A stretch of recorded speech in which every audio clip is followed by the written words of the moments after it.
So today in this video we are talking about mutation। और जो ये video होगा ये हमारी जो जेनेटिक बायोकेमिस्ट्री की प्लेलिस्ट में जो वो सीरीज़ चल रही है उसी सीरीज़ का पार्ट होगा, और ये वीडियो उसी सीरीज़ में 6 या 7 नंबर पे होगा, देख लेना ज़रा। और अगर अभी तक आपने हमारी वो प्लेलिस्ट विजिट नहीं की है तो प्लीज़ पहले जो इससे इसी सीक्वेंस में जो इससे पहले जो भी वीडियो आ गई पहले आप उनको देखें और समझें, उसके बाद सीधा इस टॉपिक पर आएँ। क्योंकि इससे पहले हमने सीरीज़ में ट्रांसलेशन, ट्रांसक्रिप्शन, रेप्लिकेशन, सारे जितने भी इंपॉर्टेंट टॉपिक्स होते हैं जेनेटिक बायोकेमिस्ट्री में वो सब डिस्कस कर लिए हैं। ठीक है, तो मैं पहले यही कहूँगा कि पहले आप उस प्लेलिस्ट को देख लें, उसके बाद उसको एक सीक्वेंस में देखेंगे तो चीज़ें ज़्यादा अच्छे से क्लियर होती चली जाएंगी। ठीक है, तो सबसे पहले उसको विजिट करें, और मैंने उस प्लेलिस्ट का जो लिंक है वो डिस्क्रिप्शन में डाल दिया, तो वहाँ से आप सीधा उस प्लेलिस्ट पर विजिट कर सकते हैं। तो चलिए आज का वीडियो शुरू करते हैं। Mutation. Mutation is defined as change in nucleotide sequence of DNA. क्या? Change in nucleotide sequence of DNA. ठीक है, अब क्लासिफिकेशन ऑफ म्यूटेशन। ठीक है, जो सेकंड होगा क्या? क्लासिफिकेशन। अब point mutation is defined as, देखिए जो point mutation is defined as change in single nucleotide. देखिए पॉइंट म्यूटेशन में क्या होता है, जो चेंज होता है वो होता है केवल एक सिंगल न्यूक्लियोटाइड का। ठीक है, दिस में भी सब क्लासिफाइड है। जो पॉइंट म्यूटेशन का भी अब फर्दर जब हम क्लासिफिकेशन पढ़ेंगे तो उसके अंदर हम देखेंगे क्या? सब्स्टिट्यूशन पहला, दूसरा डिलीशन एंड तीसरा इंसर्शन। ओके, तो सब्स्टिट्यूशन, डिलीशन एंड इंसर्शन, ये तीन फर्दर क्लासिफिकेशन किसके हैं? जो सब क्लासिफाइड हैं किसके हैं? ये पॉइंट म्यूटेशन के। ठीक है, सबसे पहला हमने क्या देखा था? Point mutation. पॉइंट म्यूटेशन के अंदर पहला सब्स्टिट्यूशन, डिलीशन एंड इंसर्शन। तो सबसे पहला क्या है? सब्स्टिट्यूशन। तो सब्स्टिट्यूशन में क्या होता है? Replacement of purine by another purine. ठीक है, मतलब रिप्लेसमेंट होता है प्यूरिन का ही किससे? दूसरे प्यूरिन से, जैसे A टू G और G टू A। ओके, और पिरीमिडीन का पिरीमिडीन से, replacement of pyrimidine by pyrimidine, that is T to C या C to T, that is known as transition mutation.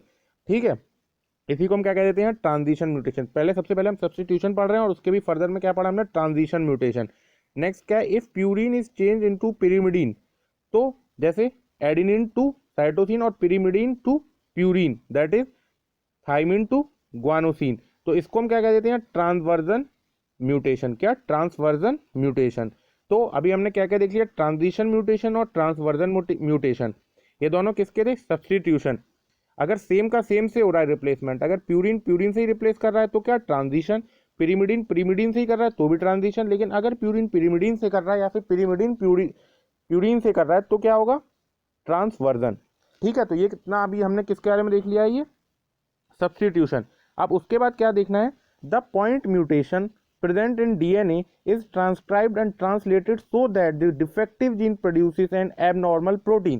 अब देखिए, जब अगर पॉइंट म्यूटेशन किसी डीएनए के अंदर हो गया तो भाई डीएनए पहले ट्रांसक्रिप्शन करेगा, देन ट्रांसलेशन करेगा, तो उससे क्या होगा? डिफेक्टिव जीन प्रोड्यूस होंगे, और वही जो डिफेक्टिव जीन प्रोड्यूस होंगे वो क्या प्रोड्यूस कर देंगे? Abnormal protein. ठीक है, तो म्यूटेशन हमारे लिए हानिकारक भी है और लाभदायक भी होता है कई जगहों पर, लेकिन अगर ट्रांजिशन और ट्रांसवर्जन हो रहा है तो प्रोटीन जो बनेगा वो एबनॉर्मल ही होगा।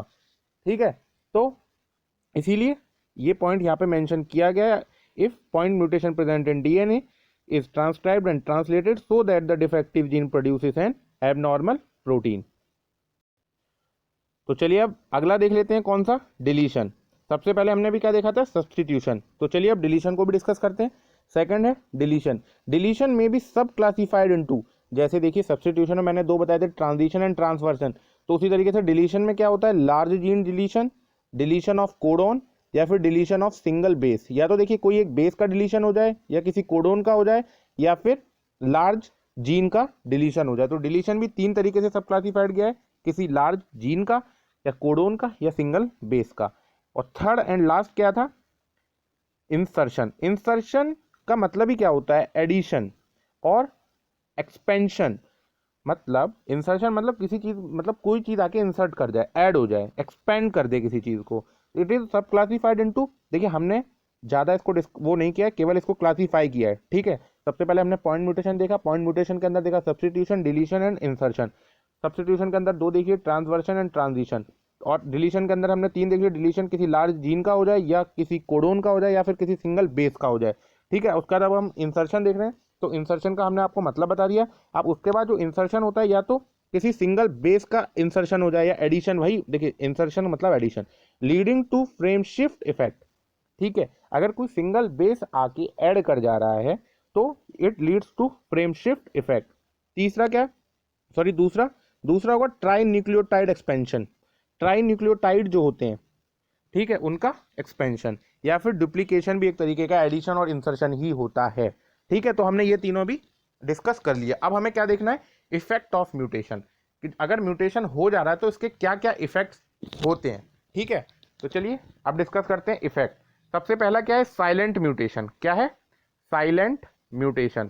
तो जो साइलेंट म्यूटेशन होता है, codon is change but amino acid is not change, मतलब किसी एक कोडोन के अंदर बदलाव आ जाए लेकिन अमीनो एसिड में कोई बदलाव ना आए, so this mutation is silent. मतलब देखिए अगर कोई अमीनो एसिड नहीं बदलेगा तो प्रोटीन में तो कोई असर पड़ेगा नहीं, ठीक है, क्योंकि ये अमीनो एसिड मिलकर प्रोटीन बना देंगे।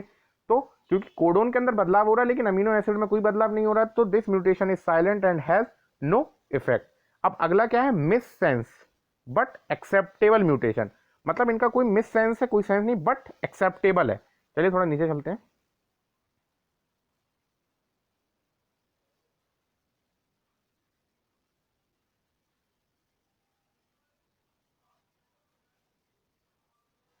तो चलिए, missense but acceptable mutation, a change in amino acid may be produced in the protein but with no functional problem.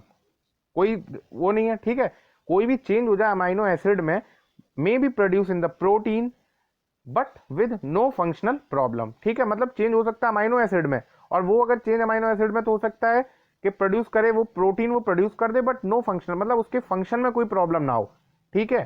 तो इट इज एक्सेप्टेबल म्यूटेशन, मतलब चीजें तो कर रहा है वो गड़बड़ लेकिन फंक्शनली कोई दिक्कत पैदा नहीं कर रहा है, तो इसीलिए इट इज एक्सेप्टेबल म्यूटेशन, ठीक है। तो मिस सेंस अगर हो रहा है तो वो एक्सेप्टेबल, देखिए मिस सेंस भी तीन तरीके से होता है, अगर miss sense acceptable, miss sense partially acceptable और मिस सेंस अनएक्सेप्टेबल, ठीक है। तो पहला जो मिस सेंस है इसमें फंक्शनली वो कोई वो नहीं कर रहा, लेकिन अमीनो एसिड में कुछ चेंजेस कर रहा है लेकिन फंक्शनली कोई चेंजेस नहीं कर रहा है, कोई प्रॉब्लम नहीं कर रहा है, सो इट इज एक्सेप्टेबल। तो पहला हमने देख लिया कौन सा, मिस सेंस एक्सेप्टेबल म्यूटेशन। अब दूसरा देखते हैं, miss sense partially acceptable mutation, ठीक है। In this type the mutation is changed and it's affect the functional properties of protein. अब इसके अंदर क्या ये अफेक्ट क्या कर रहा है, फंक्शनल प्रॉपर्टीज ऑफ प्रोटीन। अब अगर इसने फंक्शनल प्रॉपर्टीज को क्या कर दिया, अफेक्ट कर दिया, जैसे कि सिकल सेल, हीमोग्लोबिन और HbS, ठीक है, जैसा कि इसके अंदर ये करता है, ये भी पार्शियली एक्सेप्टेबल हो जाता है, क्योंकि बहुत सारे आप लोगों ने देखे भी होंगे जो मरीज होते हैं पेशेंट्स सिकल सेल एनीमिया के, तो वो पार्शियली एक्सेप्टेबल म्यूटेशन होता है। इसके अंदर क्या होता है, अमीनो एसिड बदलता है और it affect the functional properties of protein. अब तीसरा क्या है, ऐसा मिस सेंस जो अनएक्सेप्टेबल हो, क्या हो, अनएक्सेप्टेबल, बिल्कुल ही एक्सेप्ट ना कर पाए, जैसे the single amino acid substitution alters the properties of the protein to such an extent that it becomes non functional and the condition is incompatible with normal life. मतलब कोई अमीनो एसिड के अंदर substitution हो जाए, उससे क्या हो, it alters the properties of protein to such an extent, यहां तक कि वो बिल्कुल ही नॉन फंक्शनल कर दे, बिल्कुल, ठीक है। मतलब देखिए पार्शियली में तो क्या था, वो अफेक्ट कर रहा था कुछ फंक्शंस प्रोटीन के या फिर फंक्शनल प्रॉपर्टीज ऑफ प्रोटीन की, लेकिन यहां तो क्या है, इतना ज्यादा कर दे कि वो प्रोटीन ही नॉन फंक्शनल हो जाए, वो काम ही ना कर पाए, तो इसमें तो भाई इनकम्पेटिबल हो जाएगा ना नॉर्मल लाइफ के लिए। जैसे कि example HbM, that is methaemoglobinaemia, क्या, मैथ हीमोग्लोबिनीमिया। ये इस कंडीशन में क्या होता है कि ये एक्सेप्ट बिल्कुल नहीं हो पाता है और ऐसे में जो पेशेंट्स की डेथ तय रहती है, ठीक है। तो ये क्या था, मिस सेंस अनएक्सेप्टेबल म्यूटेशन। अब अगला देखते हैं नॉनसेंस। देखिए नॉनसेंस से तो आपको पता ही होगा, जो टर्मिनेटर कोडोन होते हैं वो भी नॉनसेंस कोडोन होते हैं, तो उसके अंदर म्यूटेशन हो जाए, जैसे a codon may be change to a termination codon that is UAA और UAG, this leads to premature termination of protein. अगर अब इनके अंदर कोई म्यूटेशन हो जाएगा तो there is premature termination of protein synthesis और translation, so the functional activity may be destroyed. तो जिससे कि जो फंक्शनल एक्टिविटी होगी किसकी, प्रोटीन की, वो बिल्कुल ही डिस्ट्रॉय हो जाएगी। तो ये भी एक तरीके से अनएक्सेप्टेबल ही है। तो ये होता है टर्मिनेटर कोडोन म्यूटेशन। ठीक है, अब लास्ट एंड फाइनल जो म्यूटेशन बचता है जो आपके साथ बस अभी डिस्कस करना रह गया वो था फ्रेम शिफ्ट म्यूटेशन। ठीक है, तो चलिए इसको भी पहले डिस्कस कर लेते हैं। Frame shift mutation due to addition और डिलीशन ऑफ बेसिस। किससे, या तो एडिशन हो जाए बेसिस का या फिर डिलीशन हो जाए, इससे क्या होता है फ्रेम शिफ्ट म्यूटेशन। देखिए जब हमने आपको एडिशन में बताया था, ठीक है, जब इससे पहले जब सब्स्टिट्यूशन मतलब जो फर्स्ट वाले पॉइंट म्यूटेशन के टाइप बताए थे तो उसमें भी हमने आपको फ्रेम शिफ्ट बताया था। तो या तो अगर किसी चीज का एडिशन हो रहा है या डिलीशन हो रहा है बेसिस का तो ये फ्रेम शिफ्ट म्यूटेशन कॉज करता है।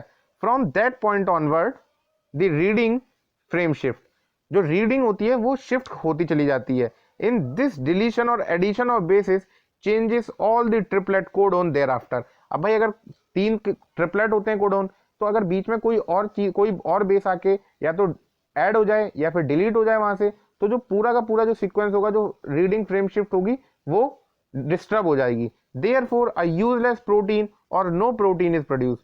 या तो बिल्कुल किसी काम का प्रोटीन नहीं बनेगा उन कोडोन से, और या फिर कोई प्रोटीन ही नहीं बनेगा। अगर प्रोटीन बनेगा तो वो किसी काम का नहीं, यूजलेस, और अगर ज्यादातर तो वो कोई प्रोटीन बनाएंगे ही नहीं। तो ये लास्ट था फ्रेम शिफ्ट म्यूटेशन। तो आज की वीडियो में हमने क्या देखा, पूरा म्यूटेशन, उसका पूरा क्लासिफिकेशन ऑफ म्यूटेशन, और उसके बारे में एक एक पॉइंट देख लिया कि किसकी वजह से क्या होता है और क्या क्या पेशेंट के अंदर हम कौन सा म्यूटेशन एक्सेप्टेबल होता है, कौन सा म्यूटेशन अनएक्सेप्टेबल होता है, और कौन सा पार्शियली एक्सेप्टेबल होता है। और ये सारा कुछ था म्यूटेशन का पूरा। ठीक है, तो अभी हम इसी सीरीज को कंटिन्यू करेंगे, क्योंकि अब बस ये सीरीज खत्म ही होने की उस पर बढ़ चुकी है, क्योंकि मेरे हिसाब से शायद 3 या 4 ही टॉपिक्स बचे हुए हैं। ठीक है, तो इस सीरीज के बाद हम एक एनाटॉमी की एक्सट्रीमिटी को पूरा लेंगे। ठीक है, फिर उस एक्सट्रीमिटी को पूरा डिस्कस करेंगे, उसके इंपॉर्टेंस पर ही ज्यादा फोकस करेंगे। ठीक है, जैसा कि आप समझ गए होंगे म्यूटेशन में भी हमने सिर्फ इंपॉर्टेंट पॉइंट्स पर डिस्कशन किया है। ठीक है, तो चलिए मिलते हैं अगले वीडियो में। और हाँ, अगर वीडियो पसंद आए तो इस पर लाइक करना, चैनल को सब्सक्राइब करना और अपने दोस्तों के साथ शेयर भी कर दो। ठीक है, और सब्सक्राइब करते समय यार बेल नोटिफिकेशन ऑन कर देना, ताकि जो वीडियो आपके पास आए या फिर जो भी वीडियो चैनल पर आए वो आपके पास सबसे पहले पहुंच जाए। ठीक है, तो चलिए मिलते हैं अगले वीडियो में, तब तक के लिए stay safe, keep learning, thank you.